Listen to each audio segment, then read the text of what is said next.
Hi friends, ಎಲ್ರಿಗೂ ನಮಸ್ಕಾರ. ಇನ್ನೂ ನಮ್ಮ ಚಾನಲ್ನ ಸಬ್ಸ್ಕ್ರೈಬ್ ಮಾಡ್ಕೊಂಡಿಲ್ಲ ಅಂದರೆ ಈಗಲೇ ಸಬ್ಸ್ಕ್ರೈಬ್ ಮಾಡ್ಕೊಳ್ಳಿ. ಮತ್ತು ಗೌರಿ ಕಲ್ಯಾಣ ಸೀರಿಯಲ್ ಇಷ್ಟಪಡೋರು ಈ ಒಂದು ವಿಡಿಯೋಗೆ ಲೈಕ್ ಕೊಡಿ ಮತ್ತು ನಿಮ್ಮ ಅಭಿಪ್ರಾಯನ ಕಮೆಂಟ್ ಮುಖಾಂತರ ತಿಳಿಸ್ಕೊಡಿ. ಗೌರಿ ಮತ್ತು ವಿವೇಕು ಅವರಮ್ಮ ಮತ್ತು ಇನ್ನೊಂದಷ್ಟು ಜನ ಎಲ್ಲ ದೇವರ ಒಂದು ಗುಡಿ ಹತ್ರ ನಿಂತ್ಕೊಂಡಿರ್ತಾರೆ ಮನೆಯಲ್ಲಿ. ಆವಾಗ ಪೂಜೆ ಮಾಡ್ತಿದ್ದಂಥ ಮಂಗಳಕರ ಕೆಳಗಡೆ ಬೀಳೋಕ್ಕೋಗುತ್ತೆ. ಆವಾಗ ಗೌರಿ ಅದನ್ನು ಹಿಡ್ಕೊತಾಳೆ. ಅಲ್ಲಿದ್ದಂಥವ್ರು ಹೇಳ್ತಾರೆ, ಏನು ಗೌರಿ, ದೇವ್ರಿಗೆ ಟ್ಯಾಂಕ್ಸ್ ಹೇಳೋದಕ್ಕೆ ಇದನ್ನೆಲ್ಲ ಹಿಡ್ಕೊಂಡ ಅಂತ ಹೇಳ್ತಾರೆ. ಆಗ ಗೌರಿ ಹೇಳ್ತಾಳೆ, ಇಲ್ಲ, ನನ್ನನ್ನು ದೇವ್ರಿಗೆ ಅರ್ಪಿಸ್ತಾ ಇದ್ದೀನಿ, ಅದಕ್ಕೆ ಹಿಡ್ಕೊಂಡೆ. ಪೂಜೆ ಮಾಡೋವಾಗ ಮಂಗಳಕರ ಕೆಳಗಡೆ ಬೀಳಬಾರ್ದು, ಅದಕ್ಕೋಸ್ಕರ ಹಿಡ್ಕೊಂಡೆ ಅಂತ ಹೇಳ್ತಾಳೆ.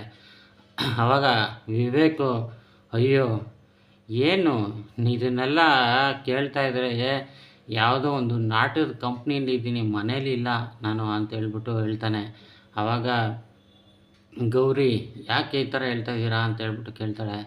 ಆಗ ವಿವೇಕ್ ಹೇಳ್ತಾನೆ, ನೀವು ನಾಟಕ ಮಾಡೋದೆಲ್ಲ ಬರೀ ನಿಮ್ಮ ರಕ್ತ ಸಂಬಂಧದಲ್ಲಿ ಬಂದಿದೆಯಾ ಅಂತ ಕೇಳ್ತಾನೆ. ಆವಾಗ ಗೌರಿ, ಓ, ಹಾಗಾದರೆ ನಾಟಕ ಮಾಡೋದೆಲ್ಲ ನಮ್ಮದು ಹತ್ರ ನಡೆಯಲ್ಲ, ದೇವ್ರ ಹತ್ರ ನೀವು ನಾಟಕ ಆಡ್ತಿರೋದಕ್ಕೆ ನಿಮ್ಮಂಥವ್ರ ಥರ ಅಲ್ಲ, ಅದನ್ನು ಫಸ್ಟು ನೀವು ತಿಳ್ಕೊಳ್ಳಿ ಅಂತ ಹೇಳ್ತಾಳೆ. ಆವಾಗ ವಿವೇಕು, ಓಹೋ, ನೀನು ಹಂಗಾದ್ರೆ ನಮ್ಮ ಅಮ್ಮನ ಬಗ್ಗೆ ಮಾತಾಡ್ತಾ ಇದೆಯಾ ಅಂತ ಹೇಳ್ತಾನೆ.